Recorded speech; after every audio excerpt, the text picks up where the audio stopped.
The Todd Shapiro Show. Time to hit the button! On Canada Talks, SiriusXM 167. And now this is the nice altruistic part of the program. This man, and amongst a couple others, became so famous from the movie Slapshot that today they're still one of the most recognizable brothers and figures on the planet, and they're such good dudes. For decades now, such good dudes. Please welcome to the program one of the Hanson brothers, Steve Hanson. Hey, Steve. Hey, Todd. How are you? Listen, little advice: call off the next day after your birthday. Don't come in no more. You just call off sick and just take the day off. Bro, I'm lying. I did it from home today because I have a machine that can do that. I'm like just lying flat on my back as I'm talking to you right now. I'm not even lying to you. You're smart there. You're laying in bed doing the show. Perfect. Yeah, it was. That's good. But what do you do if you're a hockey guy? What do you do if you're a hockey guy? You can't take the next day. You can't take a big game off. No, you use a pregame skate to sweat it out of your system. Oh, see, you're much more better shape than me. That's the difference. Well, not really. I haven't done nothing since 1988, since I retired. So not really. No, I've slowed it down a little bit. I'm still on the ice a little bit with the grandkids, but not too much. I'm trying to stay away from. That's why we're going into road hockey. That's the key. I love it, dude. Around, yeah.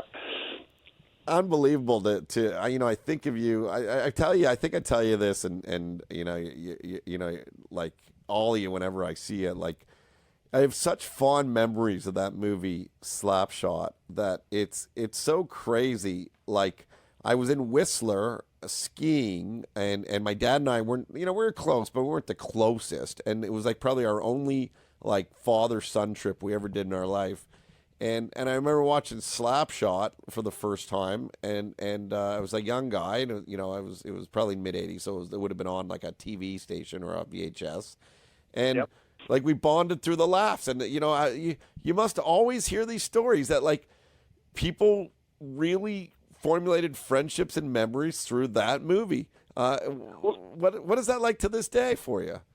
It's really something. It doesn't change either because, every time we talk to the ankle biters or the parents or the grandparents, the first thing that goes on their VCR or in the car or on the bus is Slapshot. And it's pretty cool. We've been, for the last 10 years, we've been saying, we got to slow down. We're getting up in the age where, travel's getting tougher. The airlines are getting tougher and all that stuff. So it's getting to where it's like, come on, we got to slow down a little bit, but we can't because the demand of us doing appearances and all that stuff, it's amazing. And like you said, look how you turned out. We are responsible for young athletes and young people, how they turn out in life because of Slapshot. Because it has everything a man wants. It has foul language, nudity, and violence. Come on, you can't ask for anything more than that. Yeah, it's one of the greatest movies ever. Have there ever been talks about, we see a lot of old movies get, be remade with like new actors, new everything, but same titles. They even did it with Baywatch. Have they talked about doing like a Slapshot, like a new Slapshot, a newer version? They have, they have talked about it as well, like around 10 years ago, where they were going to do Slapshot over again, and it was a little complicated than they thought because they felt that it was the characters were created and they weren't. It was the three Carlson brothers actually played for the Johnstown Jets, and Dave Killer Hanson played for the Johnstown Jets. We did go in the stands and get arrested. We did jump a team in warm-ups. We did do all the fighting and all that stuff. So they didn't create the characters. So what they had to do is approach us, and they weren't going to have us involved. And we says, you did a movie on our life story because a lot of that stuff that we did is true. And they kind of didn't want us to be part of it, so it kind of got squashed. Oh, nice. I like that. So you guys still have a little bit of some control over it from some original rights or whatever. According to Universal, no, that's not true because they act in like the Catholic Church. Every 100 years they'll make a Slapshot. We want to do Slapshot too long before they actually did it, but they squashed that idea a little bit. And finally, they did Slapshot 2, and we felt that when we do appearances and all these 4, 5, about 6, 7, 8, 9, 10-year-old kids come up and reciting the lines, we felt like, geez, that stuff's coming out of your mouths. So that's why we did Slapshot 3, the junior league, so the younger generation can watch what the Hanson brothers were all about and the fun-loving characters that we were. Oh, that's great. Like the evolution. And, that's an important thing and a nice way to look back for sure when the youngsters start to get involved in it. But, I'll tell you, when I saw it for the first time at 10, 12, you guys sure taught me a lot. Thanks. Well, first of all, you got bad parenting, right there. At 10 and 12, you should have been watching that, Todd. It's a rated R movie. Like I said, it's got a lot of violence in it. I remember when my mother-in-law, before she passed, she was very religious, and she's seen it. She was in California, and she's seen it, and she kind of looked at me in a kind of a strange way and says, "Listen, Ma, they paid me to say that stuff. I don't usually talk that way." So she kind of got a kick out of it. But it's a lot of stuff wasn't politically correct. But then again, at that time, we got the Broad Street Bullies, you got the Boston Bruins, the tough boys, and the Toronto had the Tiger Williams and the tough teams there in Montreal. Same thing. It was a tough hockey time of the NHL. So it's the NHL frowned on it a little bit because they thought we made a mockery of the game. But then again, you look at the Broad Street Bullies; they won the Stanley Cup on that type of hockey also. So they give us a pass now. They kind of accept us a little bit. Yeah, I mean, come on. It's also sensationalizing just a movie, big deal. And it's a lot of fun and probably even drew some eyes and attention to the game on the phone with Steve Hanson from the Hanson Brothers and from Slapshot. And what, before we talk about the Scotiabank Road Hockey to Conquer Cancer for the Princess Margaret Cancer Foundation, which you're a great, great part of year after year after year. Yeah, are you still a big fan of the NHL? You still were you pleased with sort of the Cup run and the Blues winning? Did you watch all that?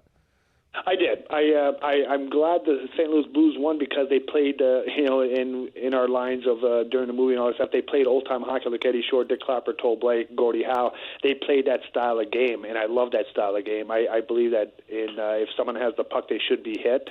I think that's one of the reasons why we're coming back to Toronto, because we're going to do a little thing with we like to entertain the Toronto Maple Leafs, because I think we can help the Maple Leafs win the Stanley Cup, because Jeff scored a goal once, and we can bring back the style that needs to be played to win the Stanley Cup. And that, they have a lot of skill. They can skate fast. They can shoot the puck like you wouldn't believe. They got the equipment. They got all that stuff. But they have to. Like I said, if someone has the puck, they should be hitting. The fight breaks out, so be it. That's just the way the game is. It's a contact sport. Yeah, I mean it is a contact sport, and I thought they were really good playoffs, to be honest. I thought it really showed a lot of parity in the league and the Cinderella story. Well, the referee let them play too. The referee let them play, and some of the calls that they let go that should have been called, so they're going to be changing the rules a little bit. I just read on the meetings they had with the general managers and all that stuff. They're going to change the rules on replay and all that stuff, but they have to they have to get back to the old way. I think they should shorten the season. I think over 80 games is too long. The players are getting tired. They're getting more injured nowadays. Granted, they're more physically fit, but I believe that I think the season's too long. It drags on and on and on. They shouldn't be having playoffs in June. I think that's a great point. Get it back down to 72 games or something, and I just don't know what the owners will do, because they love all that revenue coming in. So that's the problem. Oh, no question. So the players, like, if you back down on the games, they're going to back down on the salaries also, and the players don't want that either. So it's I think they should go back to the bonus system also, where no one gets paid over $3 million, and if you get 20 goals, you get another $1 million. You get 30 goals, you get another $1 million. You get let them earn their money instead of just handing it to them. Oh, like in every other aspect of life, basically. Yeah. Right. With the radio station, when you lose your ratings, you don't have a job, right? Shh, don't tell anybody. Shh, we're not going to talk about this, Steve. Or you stay in bed. Come on, Yeah, we're not. My bosses aren't supposed to know that either. Hey, real quick, we only got a few minutes here before the 6 o'clock news break, but every year you do the Scotiabank to Road Hockey to Conquer Cancer for the Princess Margaret Cancer Foundation at teamuptoconquercancer.ca. What is it in about a minute here, if you don't mind? What does it mean to you? Why do you love taking part? It's a very special program because I've had family members that have passed because of the cancers, and the research that they do at the Prince Margaret Cancer Center. We've helped raise over $20 million right now, and it's only getting better, and they're getting closer and closer every year to solve this cancer problem. So it's we like to be part of it. We like to come up to Toronto all the time. It's a great event. There's a lot of teams. I think they're getting about 2,000 people, 160 teams coming in. Like, holy smokes! It's just one huge event, and there's no dull action because these players take it serious. And they want to win the championship. And like I said, they're going to draft the players. They're going to draft the Hanson brothers. We're going to add a little. We're going to bring some foil to the streets of Toronto, and we're going to just have fun doing it and just raise a lot of money for the Cancer Society. I love it, buddy. Yeah, Stevie, the Hanson brothers showing up year after year. And you're right, people of all generations love to see you there. So thank you for lending your support to the Scotiabank The Road Hockey to Conquer Cancer once again. And it's at teamup2conquercancer.ca. And if you can't get a team together for September 28th at Woodbine, just donate to any of the teams, and that's very easy to do. And our team is at thetoddshapiroshow.com in the link there. Thank you so much for your time, Steve. Enjoy your weekend.